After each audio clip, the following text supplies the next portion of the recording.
ওজন কেন বাড়ছে না, এর জন্য কিন্তু বিভিন্ন ধরনের ডায়াগনোসিসও করা যায়। ডায়াগনোসিস ছাড়া কিন্তু কখনোই বলা যাবে না কেন তার ওজন বাড়ছে না। প্রথমত তার হিস্ট্রিটা জানতে হবে যে কী কারণে ওজন বাড়ছে না, বা কোনো ডিজিজ তার রয়েছে কিনা, বা তার কোনো ভিটামিন মিনারেলস বলি বা কোনো নিউট্রিশন ডেফিসিয়েন্সি তার রয়েছে কিনা। এই সমস্ত তথ্য জেনে তারপর কিন্তু তাকে একটা পারফেক্ট ক্যালোরিযুক্ত খাদ্য তালিকা দিতে হবে। এবং এক একজনের খাদ্য তালিকা এক এক রকম দর্শক, এটা সবসময় বলি, আজও বলছি।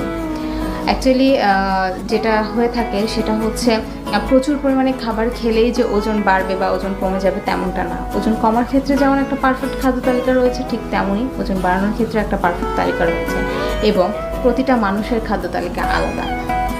দেখা যাচ্ছে যে দুইজন মানুষ, তাদের দুজনেরই ওজন কম, আর কিন্তু একজনের একটা খাদ্য তালিকা দেখে আরেকজন সেটা মেনটেন করছে, কিন্তু তবুও তার ওজন বাড়ছে না। দর্শক, আসলে